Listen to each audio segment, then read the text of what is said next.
नमस्कार दोस्तों, मेरा नाम मोहित अय्यर है और आज हम लेके आए हैं मैथमेटिक्स का नया टॉपिक जिसका नाम है सेट थ्योरी।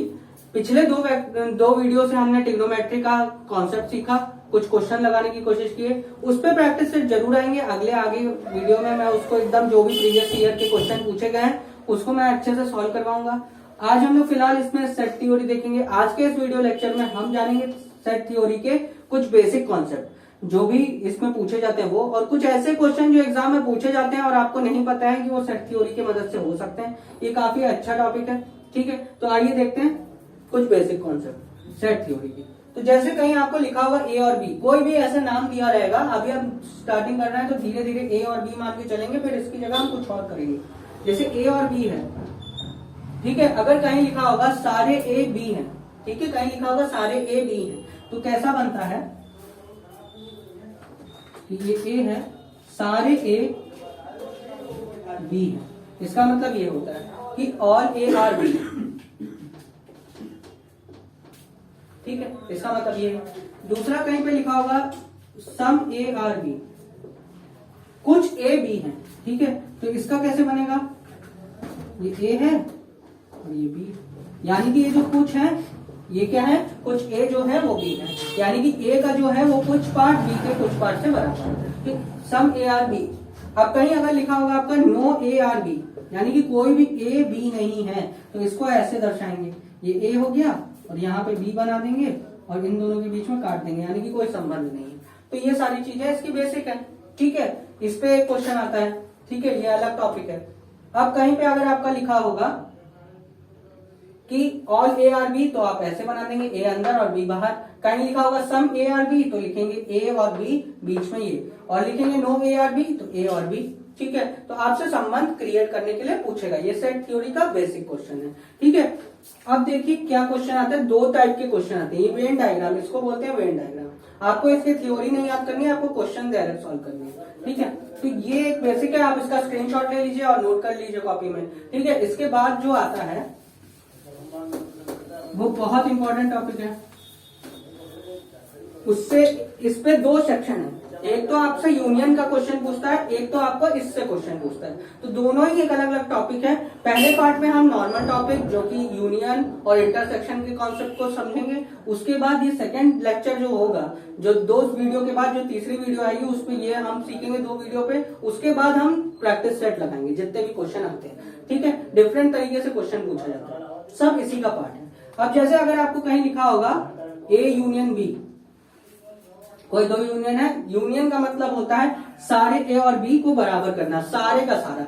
जैसे कि एक ये पूरा सेट है, एक पूरी दुनिया है, उस पे ए यहाँ है और बी यहाँ है, तो यूनियन का मतलब है दोनों को जोड़ देना, यानी कि इसका और इसका पूरा का पूरा जोड़ के लिख देना। यूनियन का मतलब है जोड़, मतलब पूरा का पूरा। अब क्वेश्चन कैसे पूछेगा आपसे, देखिए ध्यान से देखिएगा क्वेश्चन कैसे पूछता है। डायरेक्ट क्वेश्चन पे आ जाते हैं, क्वेश्चन की मदद से समझना ज्यादा आसान हो जाता है। जैसे आपको कहीं क्वेश्चन दिया होगा, ये कर्ली ब्रेसेस है, ये इसको ब्रैकेट कहते हैं, इसके अंदर लिखा होगा 1 2 3 4, ये ए के अंदर है, सम्मिलित है। बी के अंदर लिखा होगा आपका ए बी सी डी, ठीक है। तो ऐसे दिया होगा, तो आपसे पूछेगा ए यूनियन बी की वैल्यू क्या होगा। तो ए यूनियन बी की वैल्यू होगी आपका, ये आप सेट लगाएंगे, इसमें 1 2 3 4 ए के अंदर है, तो ये पूरा 1 2 3 4 आ जाएगा, comma A B C D आ जाएगा, ए बी सी डी। ये आपको समझ में आ गया होगा, ठीक है। तो अगर ए के अंदर जितना भी कुछ है वो भी आएगा और बी के अंदर जितना भी है कुछ आएगा। इसका मतलब ये है कि सारा ए और सारा बी दोनों को जोड़ देना है, सारा जोड़ के लिख देना है, तो ये आंसर हो जाएगा। लेकिन यहाँ पे फंसता कहाँ है, क्वेश्चन ऐसे नहीं पूछेगा, क्वेश्चन इतना सिंपल नहीं देगा, देखिए ऐसा दे देगा। ये आपको समझ में आ गया ना, ये नोट कर लीजिए, एकदम बेसिक है। इसका मतलब क्या है, ए में जितना भी है वो आएगा, 1 2 3 4, ए के अंदर 1 2 3 4 था वो भी आया, बी के अंदर ABCD था वो भी आ गया। अब इसमें कुछ भी हो सकता है, कोई वर्ड भी हो सकता है कोई, लेकिन कॉमा से अलग अलग करते हैं, ठीक है। तो कॉमा वाला पूरा का पूरा लिखेंगे, ठीक है। लेकिन ऐसा क्वेश्चन नहीं पूछेगा आपसे, यहाँ पे देखिए ऐसा पूछ देगा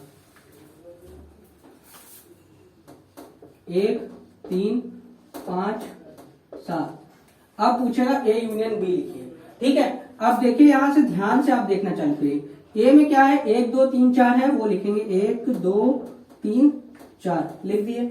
लेकिन बी में देखिए एक एक दोनों बार बार है, तो यहाँ क्या एक लिखेंगे? नहीं लिखेंगे, क्योंकि एक आ चुका है पहले से। तो एक नहीं लिखा जाएगा और 3 नहीं लिखा जाएगा, ठीक है। उसके बाद 5 और 7 है, तो 5 और 7 लिख देंगे, तो ये आंसर हो जाएगा। तो यहाँ पे बहुत गलतियां होती हैं, 1 2 3 4, फिर 1 लिख देते हैं, फिर 3 लिख देते हैं, फिर 5, फिर 7, ऐसे ऑप्शन में भी होगा, आप गलत करके आ जाएंगे। तो जो समान होता है, जो भी वैल्यू समान है वो नहीं लिखते, ठीक है। तो उसको छोड़ के बाकी ऐसा लिखते हैं, ठीक है। ये आपको समझ में आ गया।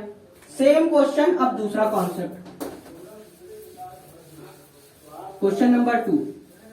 अब यहां से आपको यूनियन नहीं पूछेगा, इसका मतलब होता है यूनियन।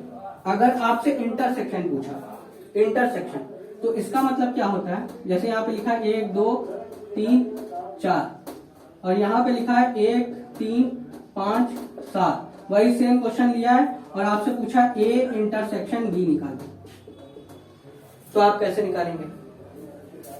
अब इसमें इंटरसेक्शन मतलब जो कि कॉमन है, इंटरसेक्शन का मतलब होता है ए ये लिखा है, बी ये लिखा है, इसका मतलब होता है इंटरसेक्शन।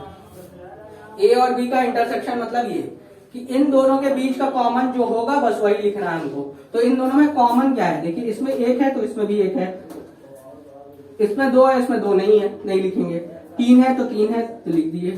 4 है इसमें 4 नहीं है, 5 इसमें है इसमें नहीं है, 7 इसमें है इसमें नहीं है, तो नहीं लिखेंगे। बस 1 और 3 आंसर हो जाएगा, ठीक है। 1 और 3 आंसर हो जाएगा, ठीक है। तो ए इंटरसेक्शन बी का मतलब ये होता है कि इन दोनों में कॉमन जो है वो, और ए यूनियन बी का मतलब होता है ये ए है ये बी है, तो ये वाला जो कॉमन है वो नहीं लिखते हैं, कॉमन को छोड़ के बाकी सब लिखते हैं। तो आपसे ये कभी कभार ये भी पूछ सकता है, ठीक है। तो ये एकदम बेसिक था क्वेश्चन। अब देखिए आगे का क्वेश्चन।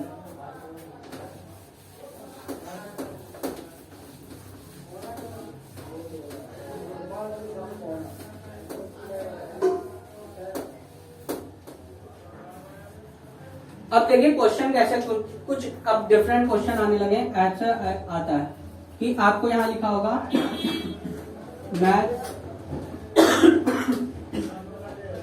साइंस फिजिक्स, ठीक है।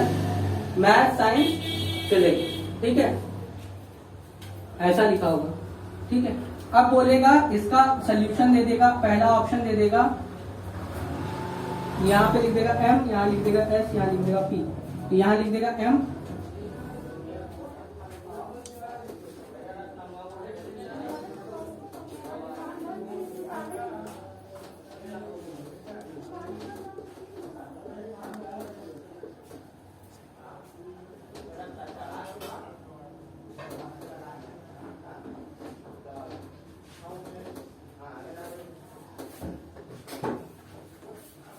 ठीक है। आपको ये 3 ऑप्शन दे देगा, आप बोलेगा कि कौन सा सही है। अब देखिए यहाँ पे लिखा है मैथ साइंस फिजिक्स। अब ये आपको ऐसे क्वेश्चन मिलते हैं, ठीक है। इस तरह के क्वेश्चन होते हैं बीपीएससी में, इस तरह के क्वेश्चन पूछे जाते हैं, तो आपको इसका सही चयन लिखना होता है। ये सारे समझ से होते हैं। देखिए ये क्या है, मैथ्स एक सब्जेक्ट है, साइंस का एक सब्जेक्ट है, फिजिक्स का एक सब्जेक्ट है, ठीक है। क्या ये हो सकता है? देखिए मैथ्स है अलग है, साइंस है, साइंस के अंदर तो मैथ्स आता नहीं है, एकदम अलग सब्जेक्ट है मैथ्स, साइंस का अलग पार्ट है। तो साइंस के साथ फिजिक्स है, क्या कुछ फिजिक्स ऐसे हैं जो साइंस नहीं है? ऐसा हो सकता है क्या?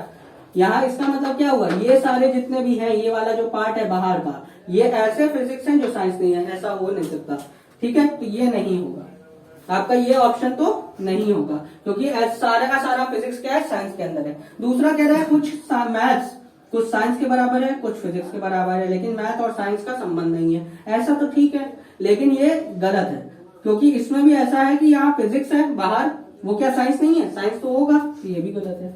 अब ये देखिए, ये तीसरा ऑप्शन, ये एक बड़ा सा सर्कल बनाया, उसके अंदर ये सब्जेक्ट का सर्कल है, पूरे एक सब्जेक्ट का सर्कल है, उसके अंदर एक मैथ्स भी है, एक साइंस नाम का एक सब्जेक्ट है, उसके अंदर फिजिक्स है, तो ये सही है, ठीक है, ये चीज सही है। ये यहाँ ऑप्शन आपको देखना होगा, इस तरह के क्वेश्चन पूछे जाते हैं, ठीक है। एक तो ये टॉपिक हो गया, ये बहुत बार पूछा गया। अब आपसे ये पूछा जाएगा, एक और क्वेश्चन बहुत ज्यादा रिपीट होता है एनिमल से रिलेटेड।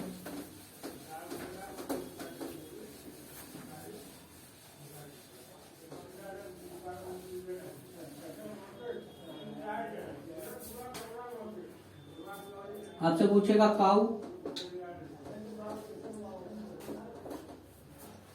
गोट और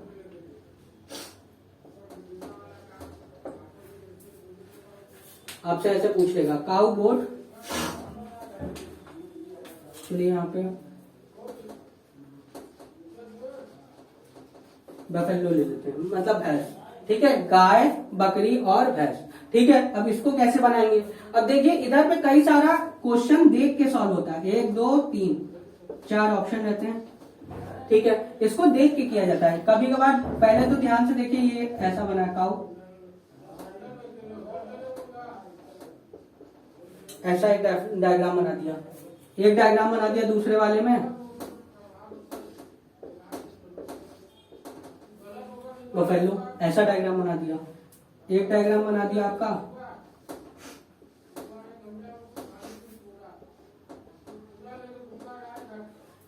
ऐसा डायग्राम, और चौथा लिख दिया आपका इनमें से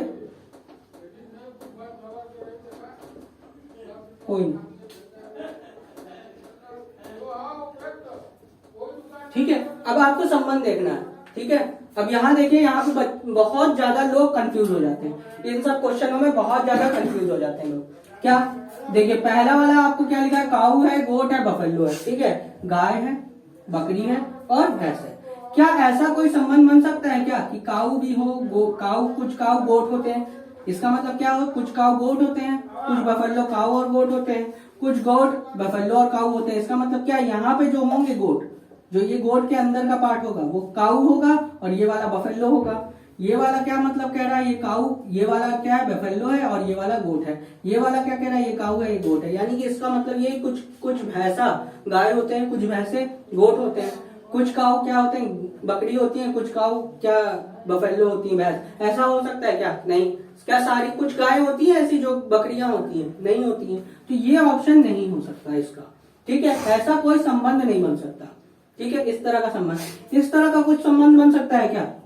क्या कोई काऊ बकरी हो सकती है क्या? नहीं हो सकती। वैसे ही कुछ बकरी क्या बफेलो हो सकती है क्या? नहीं हो सकता। तो इन सब का संबंध नहीं बन सकता। इसका संबंध ये बन सकता है, भाई ये जानवर है, ये काऊ भी है, गोट भी है और बफेलो भी है। ठीक है, इसका संबंध है, ये अपना अपना अलग अलग है। यानी कि काऊ अलग है, गोट अलग है, बफेलो अलग है। अगर ये ऑप्शन नहीं दिया होता, इसकी जगह अगर आपको ऐसा कुछ दिया होता, अब यहाँ पे अगर आपको एक और जोड़ के मिल्क दे दिया होता, मान लीजिए ये वाला क्वेश्चन है, ये मिल्क हो जाता, मतलब मिल्क वाला अगर कोई ऑप्शन दे दिया होता, तो फिर ये वाला सही हो जाता आपका। देखिए ध्यान से देखिए, ये वाला आपको सही हो जाता, क्योंकि कुछ गाय हैं वो दूध देती हैं, कुछ लोग काऊ का दूध पीते हैं, कुछ लोग बकरी का दूध पीते हैं, कुछ लोग भैंसे का मिल्क देते हैं। इसके अंदर एम लिख देगा, तो अब ये सही हो जाएगा ये ऑप्शन। ठीक है, अगर मिल्क नहीं दिया हुआ है, ये तीनों जानवर हैं, तो ये जानवर के अंदर आ गया। तो ऐसे कुछ क्वेश्चन होते हैं जो आपको समझने होते हैं। तो इसका मतलब क्या है कि कुछ काऊ, यही मैं सबसे पहले समझाया था, some A are B, some A are B, some A are B मतलब कि कुछ ए जो है वो बी है। इसका मतलब क्या है? कुछ काऊ जो है वो बकरी और भैंस है। इसका मतलब क्या है? कुछ बकरियां गाय और भैंस है। तो ये वाला संबंध इस क्वेश्चन के लिए नहीं बन रहा है, ये वाला संबंध भी नहीं बन रहा है, ये वाला संबंध बन रहा है। तो इसका आंसर सी हो जाएगा ऑप्शन। अगर ये नहीं दिया होता तो इनमें से कोई नहीं हो जाता। ठीक है, ये इस टाइप का क्वेश्चन आता है, तो आपको इस टाइप के क्वेश्चन इस तरह से करने होते हैं। दिमाग लगाइए, ये सारे के सारे दिमाग है। आपको बेसिक कॉन्सेप्ट ये पता होना चाहिए, इसका अर्थ क्या होता है। इसको अर्थ पढ़ना आप सीख जाएंगे तो आप ये सब कर लेंगे, फिर आप दिमाग में चलाने लगेंगे।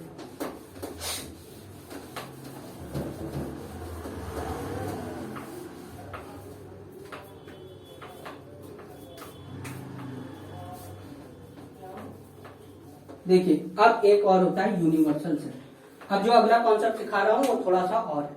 ठीक है, देखिए एक होता है यूनिवर्सल सेट, ये आपको दे दिया जाएगा 1 2 3 4 5 6 7 8, यहाँ 8 तक दे दिया।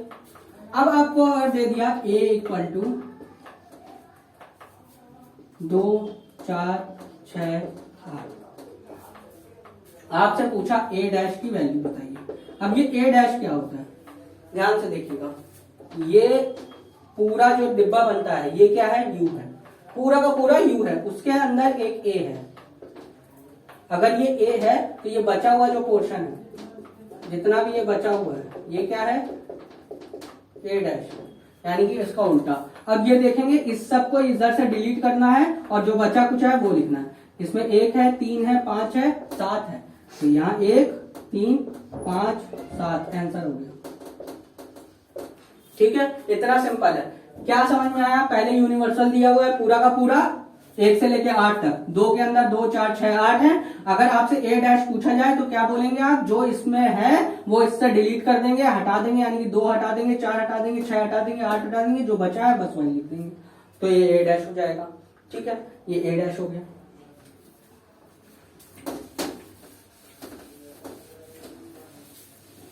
आगे थोड़ा सा और, अब मैं एक ऐसा क्वेश्चन करवाऊंगा, उससे पहले एक कॉन्सेप्ट दूंगा, फिर आपको ऐसे क्वेश्चन करवाऊंगा जो आप बहुत आसानी से सुनते रहते हैं और बहुत ज्यादा पूछा जाता है। देखिए, पहले तो आप ये सीखिए कि एक आपने अभी तक क्या सीखा? ए यूनियन बी सीखा, ए इंटरसेक्शन बी सीखा।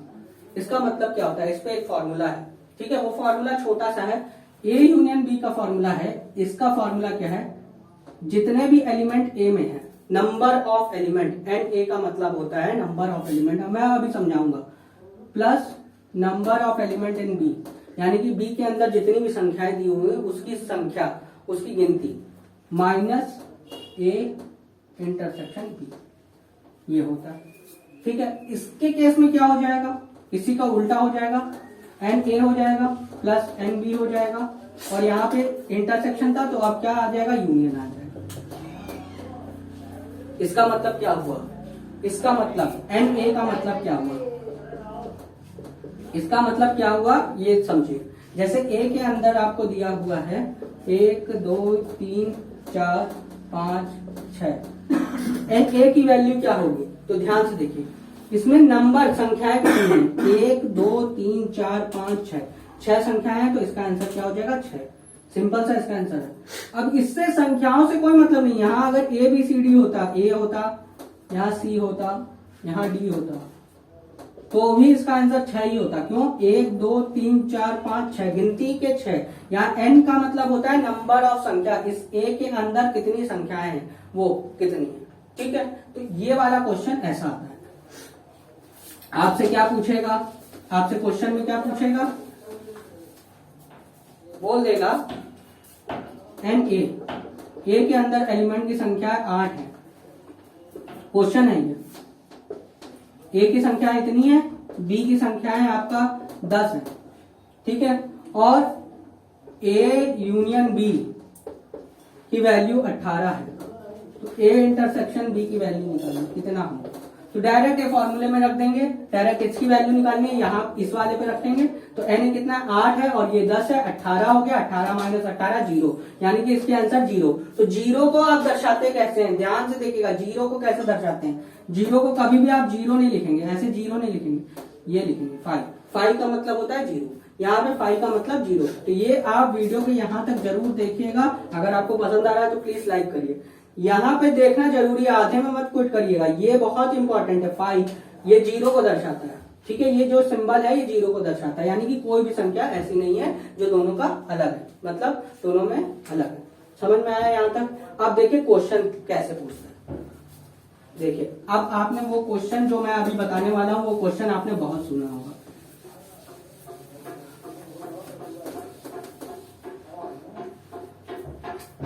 क्वेश्चन पूछता है आपसे, एक गांव में 75 लोग हैं।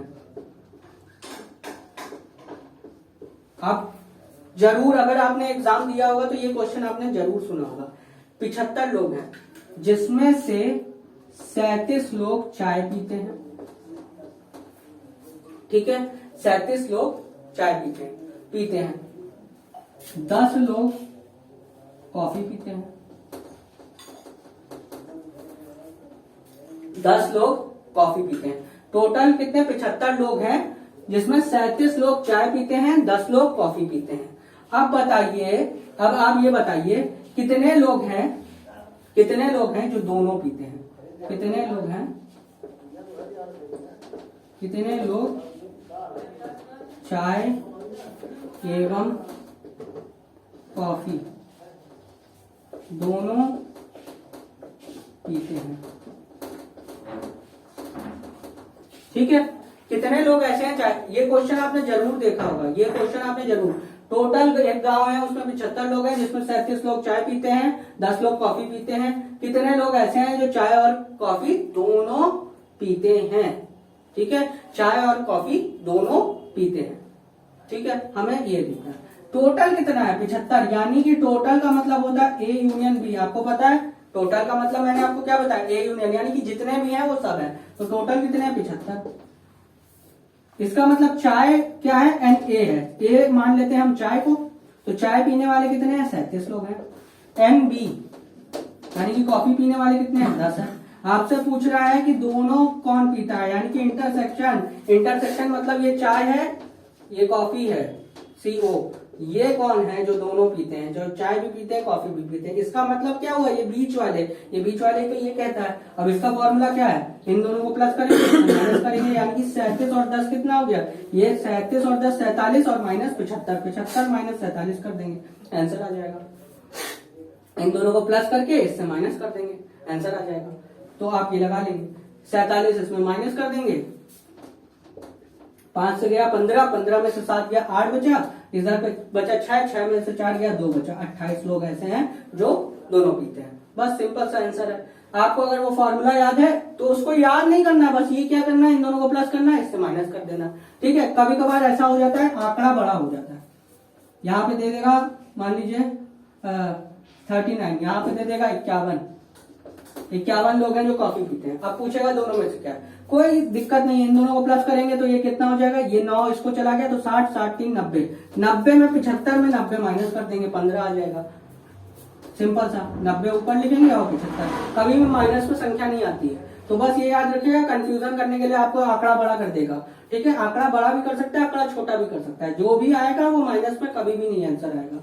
इधर पे 10 में से 5 गया 5 और 1 आ गया, 15 लोग ऐसे हैं जो दोनों पीते हैं। बस ये सिंपल सा है, कभी आंकड़ा बड़ा कर देगा कभी आंकड़ा छोटा, वो आपसे मतलब नहीं है। बस ये है कि इन दोनों को जोड़ना है और इससे घटाना है, किसी भी तरह से इससे घटाना है। ठीक है, और आंकड़ा कभी भी माइनस में नहीं आता। पीने वाली संख्या होंगी, ऐसे होंगे जो चाय भी पीते होंगे कॉफी भी पीते होंगे, तो ये है। अब क्वेश्चन ऐसा भी पूछता है, एक क्वेश्चन और करवा देता हूं लास्ट।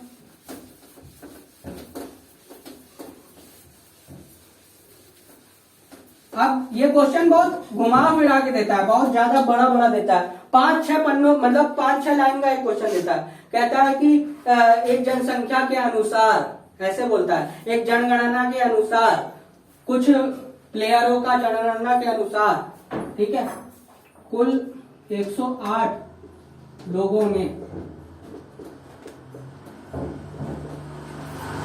108 लोगों में 50 लोग क्रिकेट खेलते हैं, 50 लोग क्रिकेट खेलते हैं, 70 लोग फुटबॉल खेलते हैं, ठीक है, और 30 लोग, ठीक है, 30 लोग क्या है? टेनिस खेलते हैं, ठीक है, टेनिस खेलते हैं। अब बताइए कि कितने लोग हैं जो तीनों खेलते हैं?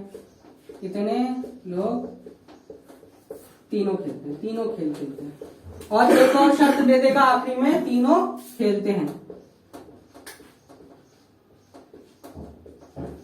और नीचे लिखेगा, एक लाइन नीचे लिखेगा कि इनमें से ऐसे कोई भी नहीं है जो कोई खेल नहीं खेलता है, ऐसा कोई कंडीशन नहीं है, सब कुछ ना कुछ खेलते ही हैं। ये शर्त दिया हुआ है। जनगणना के अनुसार जब प्लेयरों की जनगणना हुई थी लड़कों की, तो उसमें से ये निकला था 50 लोग क्रिकेट खेल रहे हैं, 70 लोग फुटबॉल खेल रहे हैं, 30 लोग टेनिस खेल रहे हैं। लेकिन ऐसा कोई भी एक कंडीशन नहीं है जिसमें कोई भी कुछ नहीं खेल रहा है। कुछ नहीं वाला कंडीशन नहीं है। यहाँ पे एक क्वेश्चन आता है कुछ नहीं वाला भी, वो अगले वीडियो में मैं समझाऊंगा। इसमें ये तो अब इसमें 3 लोग आ गया, तो कुछ नहीं करना है, इन सबको प्लस करना है डायरेक्ट। 5 3 8 8 80 हो गया, 80 और ये 70 150 हो गया। 150 में क्या माइनस करना है? 108।